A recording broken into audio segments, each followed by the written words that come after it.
So my advice to anyone that's facing a diagnosis, going through some kind of illness or sickness, just being real. You gotta keep God first. You gotta keep God first, and you gotta have that faith where when you hear that news, this is exactly what I did. When you hear that news and what that doctor tell you, you feel like the world is coming from under your feet. You feel like you just can't. You have to reach down in you and say, God, like, I can't handle this. Only you can help me through this, because you don't, everything go through your head. Like, I had a million thoughts, like, what if. But if you spend your time thinking about what if, you can't properly heal, because your mind, you know what I'm saying, your mental. So I feel like cancer or any diagnosis is like 10% physical and 90% mental. So your mental has to be strong. And we all know, like, if your mental is strong, that's a dependent on God. Like, God clears your mind, like, He helps you mentally, right? He helps you all over. But I'm saying in that particular thing, like, your mind is your strongest thing, so you definitely need God. Like, not a human, not a brother, sister. Yeah, you need them support, but you gotta make sure you got God. And you gotta go in there and face it and say, look, I'm not trying to die.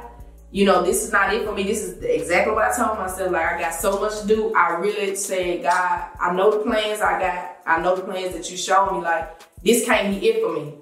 So once I said that, I was like, I said my prayers about it, and I went through it, and this is it. Like, 2.5 years remission. Like, you gotta be strong mentally. And you cannot let people tell you.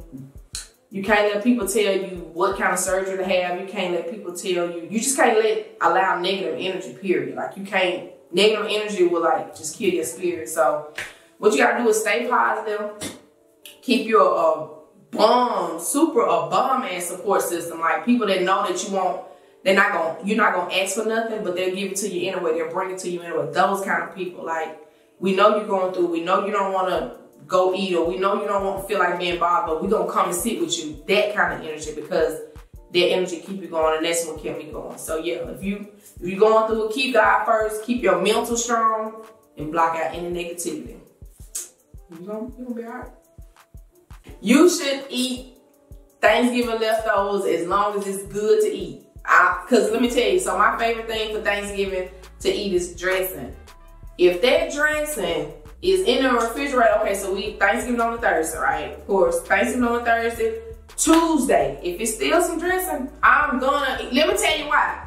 So let me tell you how we were raised. First of all, my mama she will make so much dressing, and if we ain't throwing it away. My mama had 6 kids. Like, we ain't throwing nothing away. We're gonna freeze the dressing.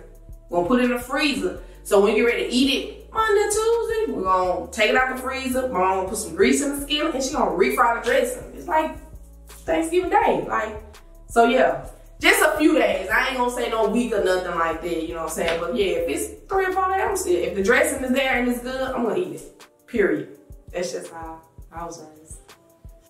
Being honest, my first, how I would respond to, your city text. Me, oh, for real?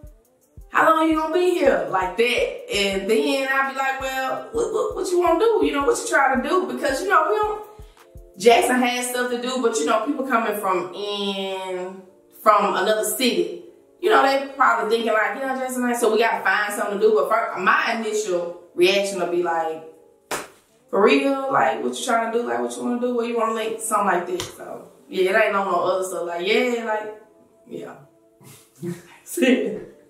No, it is not ghetto to bring your own snacks in the movies, because I've been doing it all my life. Like, movie prices are ridiculous. That shit high. We don't have time. And if we're paying $12, let's just give an example. If we're paying $12 to buy a movie ticket, why I wanna buy popcorn that's $25? That makes no sense. Like, we gonna sneak these little Zuzus and Wham-Whams in the purse. Somebody gonna bring a big purse. We're gonna sneak them in there. Now, just to support, we might buy a drink. But when me and my nieces go, my sister, we packed up. We got snacks, we got candy.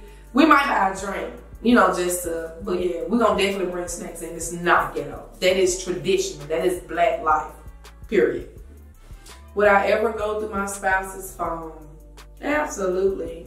Every woman has, and every woman will. You cannot say you're not gonna go through his phone, because that's what it's there for. to go through it. No, I'm just like, for real, like, if you on a fence and you got some kind of feeling and you're good, you feel like homie outside, or, you know, or if he is whatever, moving a little different, I'll say, you gonna definitely go in that phone. If you can get in it, you gonna try to go in it. So yeah, I mean, I think that's just a woman thing. Like you gonna go through the phone. Just like, I'll be honest, men go through women phone too. So, you know, go both ways. But will I go through my spouse's phone? Absolutely. Yes, I'll go through his phone.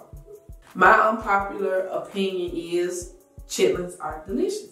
Chitlins are good. Like, it's a different kind of delicacy. You gotta have a taste for chitlins, you know what I'm saying? It's kind of how I was raised. Like, I'm a country girl. Now, I don't say country girl, but I eat super country. Like, I love soul food. So chitlins is just something I was raised off of. But a lot of people, it's intestines and all this. But you don't know what you eat at the fast food restaurant. You don't know what you eat at a restaurant. You don't know. So I don't think it's, now, chitlins ain't the worst thing. It ain't the best thing to eat, but it's not the worst thing either. Like, you get some hot sauce, some mustard, or however you want to do it. And yeah, like, a lot of people probably be like, I eat chitlin. Yeah, I eat chitlin.